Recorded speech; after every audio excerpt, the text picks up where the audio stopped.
Perkenalkan, saya Istiqomah Nur Aziza dan teman saya Anira Kulta dari kelas Manajemen Dakwah B kelompok 12 akan memaparkan makalah kami yang berjudul Manajemen Pondok Pesantren dalam rangka meningkatkan mutu pendidikan. Baiklah, di sini saya akan menjelaskan pengertian pesantren dan pondok pesantren.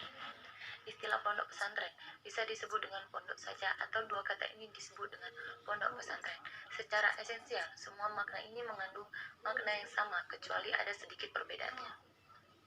Menurut Kiai Haji Imam, mengartikan pesantren sebagai lembaga pendidikan Islam dengan sistem asrama atau pondok, di mana Kiai menjadi figur sentral dan masjid sebagai pusat kegiatan yang menjiwainya.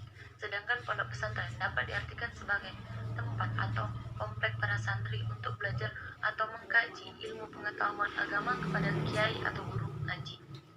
Menurut Mas Tugu, pondok pesantren adalah suatu lembaga pendidikan Islam untuk mempelajari, memahami, mendalami, dan mengamalkan ajaran agama Islam dengan menekankan pentingnya moral keagamaan.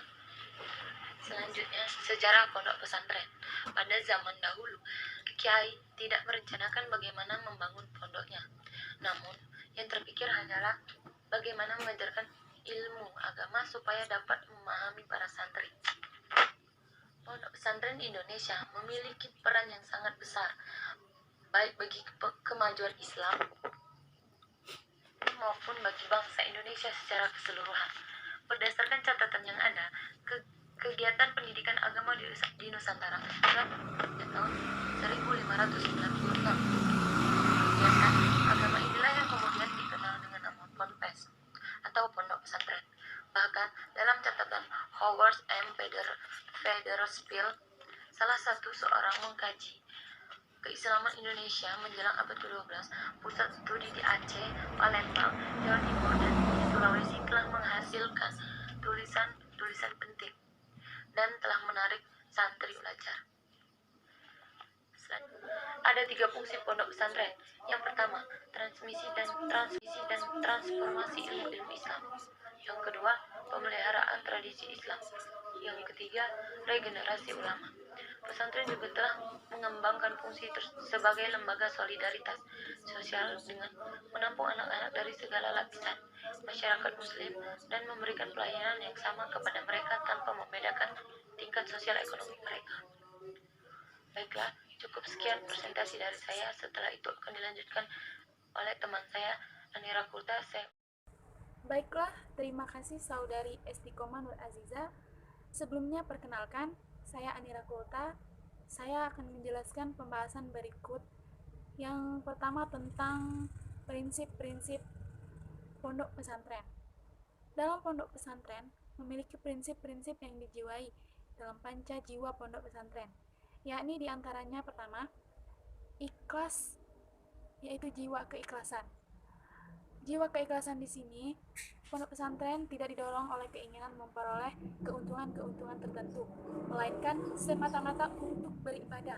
Dalam hal ini, seperti seorang kiai ikhlas dalam mengajar, para santri ikhlas dalam belajar, serta masyarakat pun atau lingkungan sekitar ikhlas dalam membantu.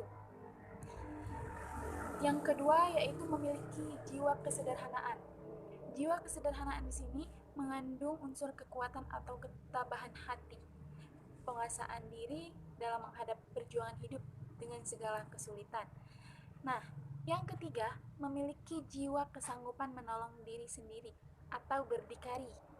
Nah, berdikari di sini dalam artian bahwa santri dapat melatih atau berlatih mengurus kepentingannya sendiri, seperti menjadi seseorang yang mandiri. Sedangkan pondok pesantren sendiri sebagai lembaga pendidikan yang tidak pernah menyandarkan kehidupannya kepada bantuan atau belas kasihan orang lain. Nah, yang keempat yaitu jiwa ukhuwah Islamiyah. Jiwa ukhuwah Islamiyah di sini, kehidupan di dalam pondok pesantren tersebut yaitu dijiwai dengan persaudaraan yang akrab, sehingga sesuatu yang dirasakan bersama dengan jalinan perasaan keagamaan akan bersatu. Jika ukhuwah ini dapat mempengaruhi persatuan umat dalam masyarakat. Dan jiwa yang kelima yaitu memiliki jiwa yang bebas. Bebas dalam artian yaitu dalam berpikir, terus berbuat, bebas dalam menentukan masa depan. Dalam masa depannya dalam memilih jalan hidup di dalam masyarakat kelak bagi para pesantri dengan jiwa besar dan optimis dalam menghadapi kehidupan. Nah, pembahasan yang kedua yang akan saya bahas yaitu tentang tipe pondok pesantren yang dilihat dari sarana fisik. Pesantren dalam perkembangannya jika dilihat dari sarana fisik yang memiliki dapat dikelompokkan menjadi 5 tipe. Nah, 5 tipe ini yaitu tipe pertama yaitu pesantren yang hanya terdiri dari masjid dan rumah kiai.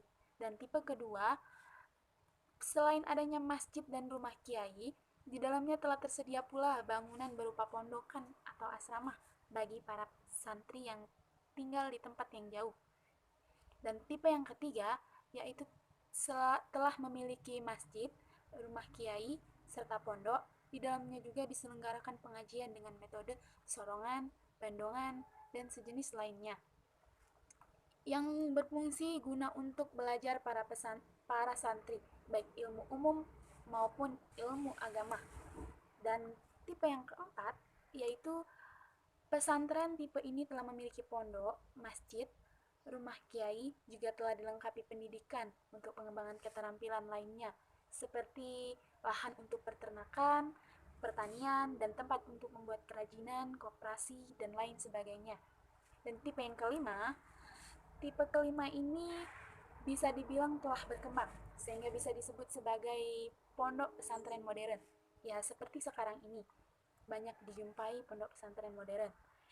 Ya, selain adanya masjid, rumah kiai, dan ustadz, pondok, madrasah, terdapat pula bangunan fisik lainnya seperti perpustakaan, dapur umum, aula, rumah makan, kantor, toko, dan lain sebagainya. Tempat olahraga juga misal. Nah, bahas yaitu mutu pendidikan pondok pesantren. Mutu pendidikan pondok pesantren yaitu dengan bukti adanya input yang dijalani melalui proses yang efektif dan efisien, mencapai nilai tambahan bagi siswa, serta output yang dihasilkan melalui pendidikan yang baik disebut dan mampu menghasilkan keunggulan akademik dan ekstrakurikuler bagi siswa untuk satu jenjang pendidikan. Nah, di sini pesantren ini dapat meluluskan lulusannya yang tidak hanya mahir dalam ilmu agama, melainkan juga terampil dalam bidang-bidang yang lain, seperti pandai mengaji, pandai berdakwah, dan pandai melukis sebagai kaligrafi yang handal. Di samping itu, legalitas pendidikannya sudah diakui oleh pemerintah. Nah, yang kedua, mutu pendidikan pondok pesantren dalam meningkatkan pondok pesantren itu ialah pesantren dapat membuat program yang disusun dan dilaksanakan oleh para pengurus pesantren dan madrasah secara efektif dan efisien, serta didukung oleh lingkungan dan sarana yang memadai, agar dapat membuat para santri merasa nyaman dan merasa bahagia dalam belajar, ikhlas dalam belajar. Mungkin itu saja yang dapat saya sampaikan. Semoga bermanfaat bagi kita semua. Sekian atas presentasi kami dari kelompok 12, yaitu dengan judul Pondok Pesantren dalam Meningkatkan Mutu Pendidikan. Saya akhiri. Wallahul muwaffiq ila aqwamit thoriq. Wassalamualaikum warahmatullahi wabarakatuh.